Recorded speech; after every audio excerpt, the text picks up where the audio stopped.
दोस्तों, जब हम गेहूं की बुवाई करते हैं उस वक्त हम खेत की अच्छे से जुताई करते हैं एवं उसमें सभी वो जरूरी पोषक तत्व देते हैं जिसकी हमारी फसल को आवश्यकता होती है।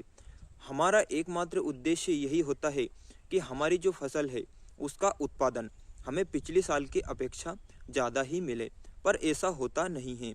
हमें हमारा उत्पादन पिछले साल की अपेक्षा बराबर या फिर उससे भी हमें कम ही देखने को मिलता है। तो इसका कारण क्या है? तो नमस्कार दोस्तों, एक बार फिर से स्वागत है आपके और हमारे यूट्यूब चैनल एमपी किसान पुत्र में। दोस्तों, हमारी जो गेहूं की फसल है उसमें खरपतवार की वजह से जो नुकसान होता है वो लगभग 20 से 30% होता है। तो हम उस नुकसान को होने से कैसे बचाएं और हमारी फसल का उत्पादन पिछले साल की अपेक्षा हम लगभग 10 से 20% कैसे बढ़ाएं, तो ये सभी जानकारी आपको वीडियो में आगे मिलने वाली है। तो वीडियो को लास्ट तक जरूर देखिएगा। और आपने अभी तक हमारे चैनल को सब्सक्राइब नहीं किया है या फिर आप हमारे चैनल पर नए आए हों तो चैनल को सब्सक्राइब जरूर कर लीजिएगा, क्योंकि हम आपके लिए ऐसी ही इन्फॉर्मेटिव वीडियो लाते रहते हैं। तो चैनल को सब्सक्राइब जरूर कर लीजिएगा और ज़्यादा से ज़्यादा किसान भाइयों तक वीडियो को शेयर कीजिएगा। तो दोस्तों, सबसे पहले बात करते हैं कि खरपतवार गेहूं की फसल के लिए इतने खतरनाक क्यों होते हैं। देखिए, यदि आपके खेत में खरपतवार नहीं है तो आप जो भी खाद एवं उर्वरक जैसे यूरिया, पोटास, जिंक और जितने भी माइक्रो न्यूट्रिएंट्स हैं वो आपने खेतों में डालेंगे तो वो केवल आपकी गेहूं की फसल में ही लगेंगे, केवल गेहूं का पौधा ही उन्हें ग्रहण करेगा।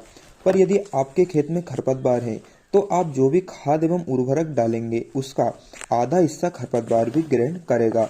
और यदि हम एक साल खरपतवार को छोड़ देते हैं, उसका नियंत्रण नहीं करते हैं, तो खरपतवार का एक पौधा अगले साल आपके खेत में कई सारे नए खरपतवारों को जन्म दे देता है।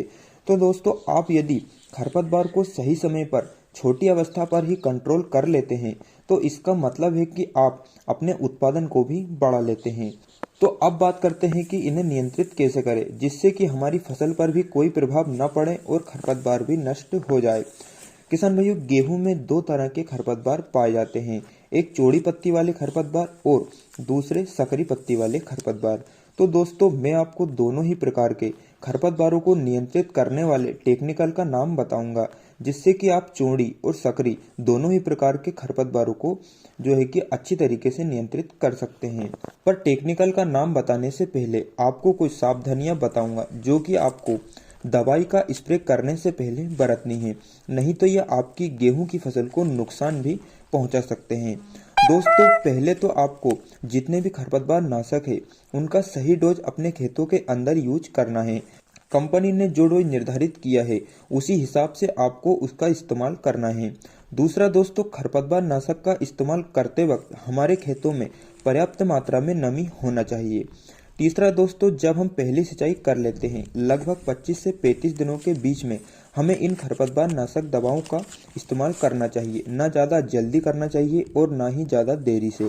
चौथा है, आपको एक जगह पर 2 बार स्प्रे नहीं करना है, वरना आपकी फसल पीली भी पड़ सकती है। तो इन्हीं सभी बातों का ध्यान रखकर ही आपको अपने खेतों में खरपतवार नाशक दवाओं का स्प्रे करना चाहिए। तो सबसे पहले हम बात करते हैं कि चौड़ी पत्ती के खरपतवारों को कैसे नियंत्रित करें। तो जिन किसानों के खेत में केवल चौड़ी पत्ती के ही खरपतवार हैं, जैसे बथुआ, जंगली पालक और जितने भी चौड़ी पत्ती के खरपतवार हैं, उनके लिए आप मेट सल्फ्यूरिन मिथाइल 20% WP फॉर्म में जो आती है, जो कि मार्केट में आपको कई अलग अलग नामों से मिल जाएगी, आप उसे लेकर आइए। 8 ग्राम प्रति एकड़ के हिसाब से 150 लीटर पानी में मिलाकर आप उसका स्प्रे कीजिए।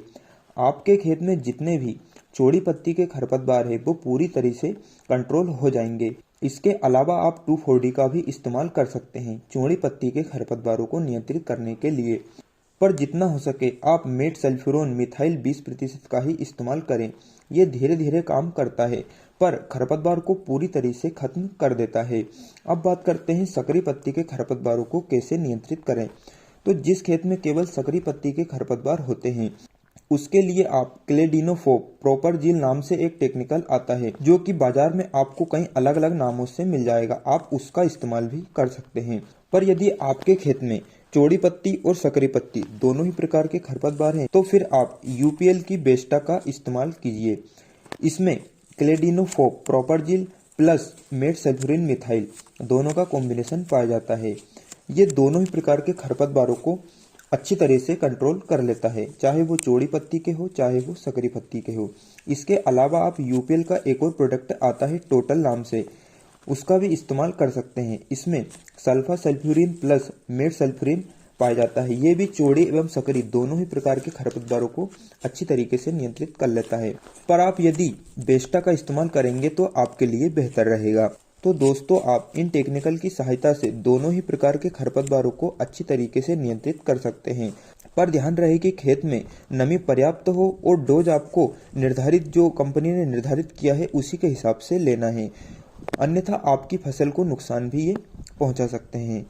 तो दोस्तों, आज की वीडियो में बस इतना ही। हमारे द्वारा दी गई जानकारी आपको कैसी लगी हमें कमेंट में जरूर बता दीजिएगा।